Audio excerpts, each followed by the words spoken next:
नमस्कार। आज इस वीडियो में हम क्लास 11th के पाठ 4 गूंगे के बारे में पढ़ेंगे। ये पाठ जो है रांगे राघव जी द्वारा लिखा गया है और ये हमारी पाठ्य पुस्तक में दिया गया है। गूंगे कहानी में गूंगे किशोर के माध्यम से यानी एक नवयुवक के माध्यम से जो गूंगा है उसकी शोषित एवं पीड़ित मानव की असहायता का चित्रण इस पाठ में किया गया है। कभी तो वह मूक भाषा से अपना अत्याचार सह लेता है क्योंकि वो गूंगा है, कुछ नहीं बोलता और अत्याचार सहता है, और कभी विद्रोह से आक्रोश व्यक्त करता है और कभी विद्रोह करता है। लड़कर विद्रोह नहीं प्रकट कर सकता क्योंकि वो बोल नहीं सकता, वो गूंगा है, तो वो गुस्से से अपना आक्रोश जो है प्रकट करता है। लेखक ने विकलांगों के प्रति समाज में व्याप्त संवेदनहीनता को रेखांकित किया है। और यहाँ पर रांगे राघव जी ने जो समाज में जो विकलांगों के साथ जो संवेदनहीनता दिखाई जाती है, उनको बेचारा समझ लिया जाता है, उनको बहुत ज्यादा बेचारे जैसा ट्रीट किया जाता है, उस चीज को यहाँ पे रेखांकित किया है।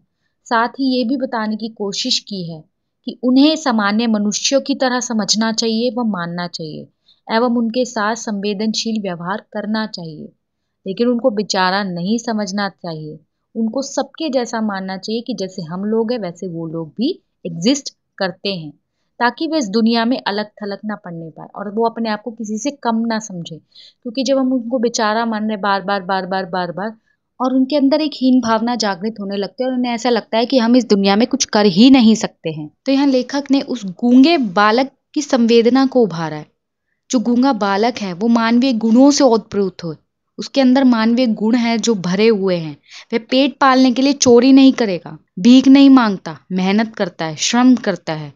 उस पर दया करके चमेली गूंगे को अपने घर ले आती है, परंतु परिवार उस पर विश्वास नहीं करता क्योंकि वो गूंगा है। तो चमेली उस पर दया करके अपने साथ ले आती है, लेकिन जो फैमिली मेंबर्स है उस पर ट्रस्ट नहीं करते। क्यों? क्योंकि वो गरीब है, वो गूंगा है, उनको लगता है वो चोरी करेगा। और गूंगे की संवेदना को बार बार सब चोट पहुंचाते हैं।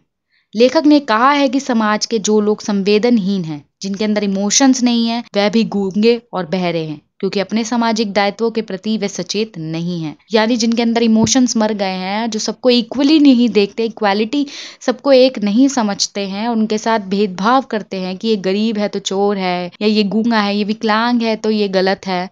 तो उनके अंदर की संवेदनशीलता जो है मर चुकी है। वह स्वयं भी गूंगे बहरे, उनकी सोच भी गूंगी बहरी है। जो सामाजिक दायित्वों के प्रति बिल्कुल भी एक्टिव नहीं है, सचेत नहीं है, उनको पता नहीं है कि हमारे क्या दायित्व है।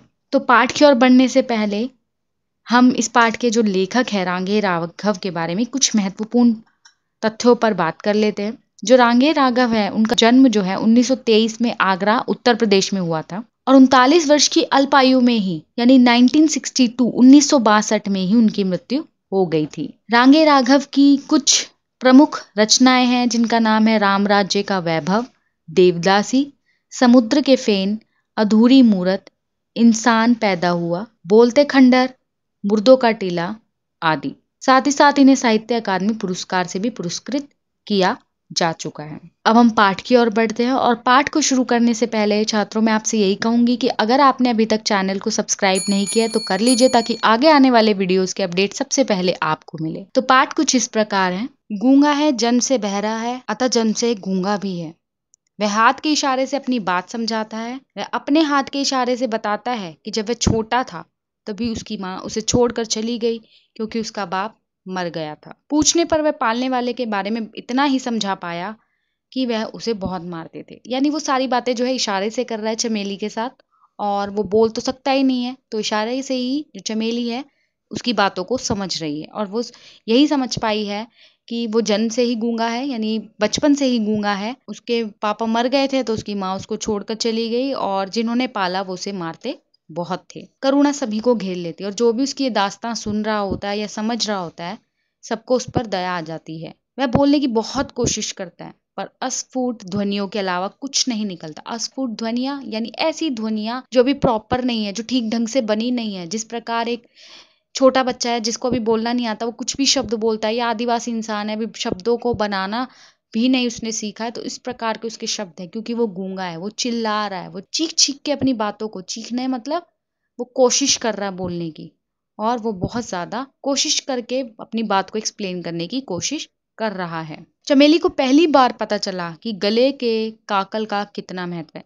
यानी हम नॉर्मल इंसान हैं, हम बोल रहे हैं, हमें इतनी इम्पोर्टेंस नहीं मालूम, क्योंकि हम बोल रहे हैं, हम भगवान की कृपा से हम ठीक हैं, हम बोल सकते हैं। लेकिन उस व्यक्ति से पूछे जिसके शरीर का कोई भी अंग खराब है, जिसकी वजह से उसको सफर करना पड़ता है, उसके लिए वो अंग कितना इम्पोर्टेंट है। तो यहीं पर चमेली को उस चीज का एहसास हुआ कि जब गूंगा इतना एफर्ट्स लगा रहा बोलने के लिए और वो फिर भी अपनी बात को अच्छे से नहीं बोल पा रहा है, वो हाथ के इशारों से ही समझा पा रहा है, तो उस दिन चमेली को एहसास हुआ कि गले का जो काकल है, जिससे हमारी ध्वनि यंत्र जो है, हमारी ध्वनि निकलती है, कि उसके हमारे जीवन में कितनी इम्पोर्टेंस है। गूंगे के गले का काकल बचपन में ही किसी ने काट दिया था, और गूंगा यह भी समझाता इशारे से कि जब वह छोटा था तो उसके गले का काकल जो है, गला साफ करने के बहाने से किसी ने उसका काकल जो है काट दिया था। अब तो वह ऐसे ही बोलता है जैसे घायल पशु कराता है, और वह ऐसे बोलता है जैसे कोई घायल पशु चिल्ला रहा हो। घायल यानी जिसको चोट लगी है।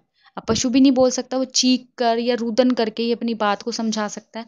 तो उसी प्रकार जो गूंगा है वह भी अपनी बात को समझाने के लिए ऐसा लगता है कि वो घायल पशु और वो चीखे मार रहा है। सुशीला बताती है, यानी ये चमेली के साथ ही है, सुशीला बताती है कि यह गूंगा गजब के इशारे करता है, अक्ल बहुत तेज है। वो कहती है कि चाहे ये गूंगा है, लेकिन इसका माइंड बहुत शार्प है और बहुत एक एक चीज को इशारे के माध्यम से बहुत अच्छे से एक्सप्लेन करता है। गूंगा इशारे से बताता है कि वह मेहनत करके खाता है, भीख नहीं लेता। और यहाँ उसके स्वाभिमान की बात हो रही है।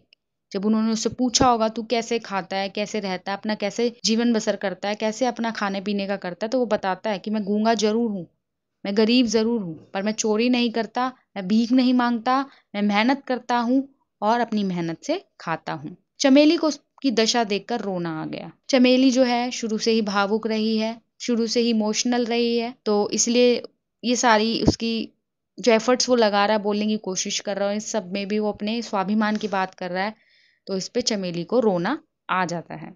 सुशीला ने कहा कि यह सब काम कर देता है, बस इसे इशारे समझाने की जरूरत है।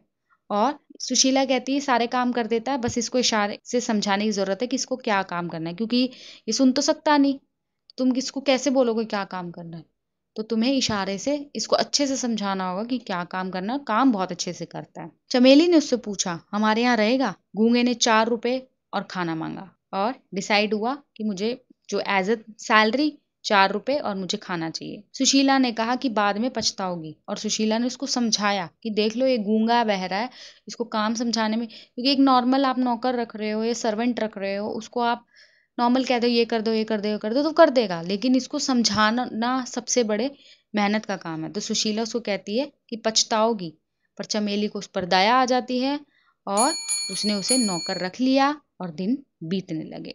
एक दिन गूंगा भाग गया, और जो गूंगा था एक दिन घर से भाग गया चमेली के घर से। जब चमेली के बच्चे और चमेली खाकर उठ गए तो चमेली बची रोटियां कटोरे दान में रखने के लिए उठी, और जो रोटियां बची थी उसने कटोरे दान में रखी। उसे दरवाजे पर एक छाया हिलती लगी। वह गूंगा था। हाथ से इशारा किया, भूखा हूं। चमेली ने कहकर 2 रोटियां उसकी ओर फेंक दी। काम तो करता नहीं भिखारी। गूंगे ने रोटियां उठा ली और खाने लगा। चमेली हाथ में चिमटा लेकर उसके पास खड़ी हो गई।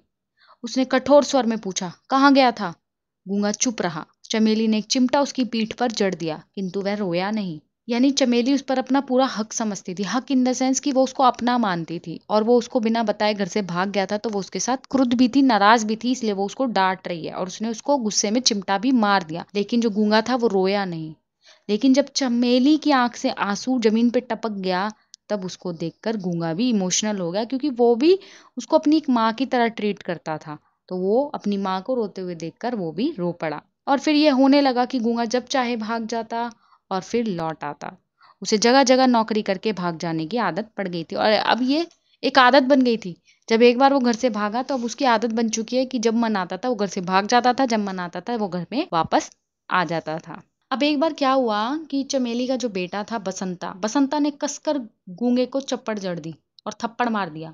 गूंगा रोने लगा। उसका रोना सुनकर चमेली चूल्हा छोड़कर आ गई। एक तो वो गूंगा ऊपर से वो चीखे मार मार के रो रहा होगा, तो जो चमेली थी वो किचन में थी और वो अपना काम छोड़कर आ गई। चमेली देर तक उससे पूछती रही गूंगे से। बसंता ने सफाई दी, अम्मा ये मुझे मारना चाहता था। और बसंता ने कहा कि ये मुझे मारना चाहता था, इसलिए मैंने इसको मार दिया। चमेली ने गूंगे की ओर देखकर कहा, क्यों रे? वह चमेली की भाव भंगिमा से उसके मन का भाव समझ गया। और जो गूंगा था वो चाहे सुन नहीं सकता था, लेकिन चमेली के एक्सप्रेशन और उसके मूवमेंट्स देख के, उसकी भाव भंगिमा देखकर समझ गया था, और उसने चमेली का हाथ पकड़ लिया। और वह ये समझ गया था कि मुझे पे हाथ उठाएगी, और उसने उसका हाथ पकड़ लिया। चमेली को लगा कि मानो उसी के पुत्र ने उसका हाथ पकड़ लिया हो। चमेली को क्यों लगा? क्योंकि वो उसको अपने पुत्र की तरह मानती थी, कि अगर मैं बसंता पे भी शायद ऐसा कुछ करती तो बसंता भी मेरा हाथ पकड़ लेता। तो चमेली को लगा कि आज उसके पुत्र ने ही मानो उसका हाथ पकड़ लिया हो। एकाएक घृणा से उसका हाथ छुड़ा लिया, और चमेली ने अपने हाथ को छुड़ा लिया। फिर उसके मन में गूंगे के प्रति ममता भर आई, फिर उसको दया भी आ गई। लौट कर वह चूल्हे पर जा बैठी। वह सोच विचार में पड़ गई। उसे अनुभव हुआ कि गूंगे में बसंता से अधिक शारीरिक बल था। जो गूंगा था वो बसंता से अधिक फिजिकली स्ट्रांग था। कभी भी गूंगे की भांति बसंता ने उसका हाथ नहीं पकड़ा था, और वह ये देख रही थी कि उसके खुद के बेटे ने कभी, अगर उसको महसूस हुआ बसंता को कि उसकी माँ उसको थप्पड़ मारने वाली है, तो कभी भी उसके बेटे ने अपनी माँ का हाथ नहीं पकड़ा था, लेकिन गूंगे ने आज उसका हाथ पकड़ लिया था। तो ये भी चमेली को बात बहुत आहत हुई थी। लेकिन फिर भी गूंगे ने अपना उठा हाथ बसंता पर नहीं चलाया था, और फिर भी गूंगे ने बसंता को नहीं मारा था। इसी से बसंता बसंता है, गूंगा गूंगा है। कि बसंत गूंगे ने चाहे हाथ उठाया था मारने के लिए, पर उसने बसंता को मारा नहीं था, लेकिन बसंता ने गूंगे को थप्पड़ मार दिया था। इसलिए वो आगे कहती है कि बसंता बसंता है और गूंगा गूंगा है। फिर भी खून तो खून ही होता है, अपना बेटा तो अपना ही होता है। और ममता, पुत्र की ममता ने इस विषय पर चादर डाल दी। चमेली ने गूंगे को रोटी देते हुए कहा, ले खा ले।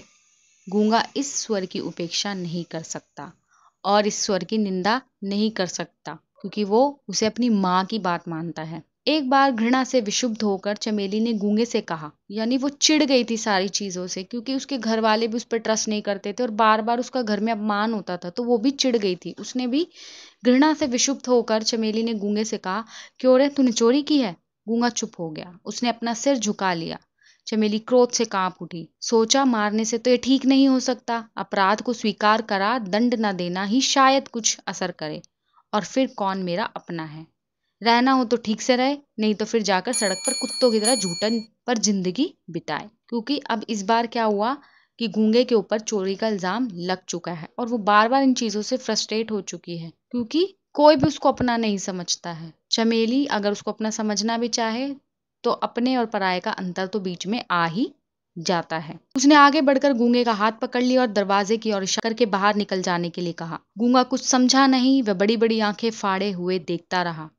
अब की बार चमेली ने कहा, जाओ, निकल जाओ। ढंग से काम नहीं करना हो तो तुम्हारा यहाँ कोई काम नहीं। नौकर की तरह रहना है तो रहो, नहीं तो बाहर जाओ। यहाँ तुम्हारे नखरे कोई नहीं उठा सकता, समझे?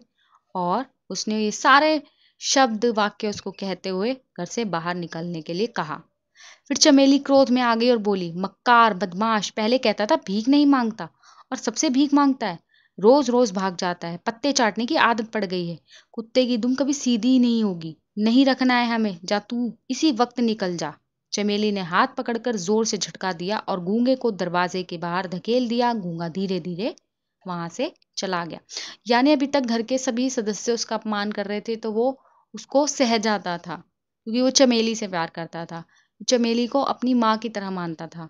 लेकिन इस बार चमेली ने ही उसके साथ किया, तो इसका कोई विरोध करने का उसको नहीं समझ आया। उसको ये समझ ही नहीं आया गूंगे को ये उसके साथ क्या हो रहा है। करीब 1 घंटे बाद शकुंतला और बसंता यह कहकर चिल्ला उठे, अम्मा अम्मा, चमेली ने देखा कि गूंगा खून से भीगा था। उसका सिर फट गया था। वह सड़क के लड़कों से पिट कर आया था, क्योंकि वह गूंगा होने के कारण उनसे दबना नहीं चाहता था। आपने कई सीरियल्स, मूवीज वगैरह में भी देखा होगा, जो गूंगे, बहरे या जो फिजिकली इम्पेयर्ड होते हैं, उनके साथ किसी ना किसी तरह का कोई टॉर्चर या कुछ ना कुछ मिसबिहेव होता ही है। और यहाँ पर भी गूंगे के साथ वही हुआ था, पर वो उनसे दबना नहीं चाहता था, इसलिए उसकी पिटाई हुई। दरवाजे की दहलीज पर सिर रखकर वह कुत्ते की तरह चिल्ला रहा था। चमेली चुपचाप देखती रही। चमेली सोचती है कि आज के दिन ऐसा कौन है जो गूंगा नहीं है। गूंगा भी स्नेह चाहता है, समानता चाहता है।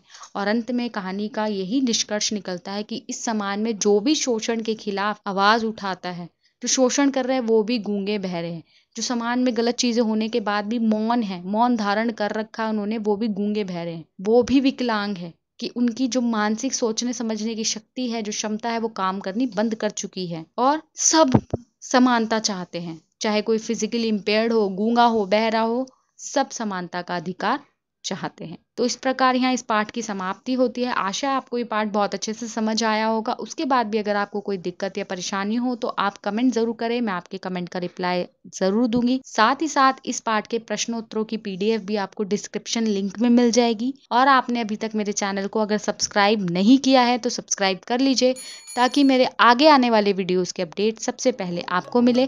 धन्यवाद।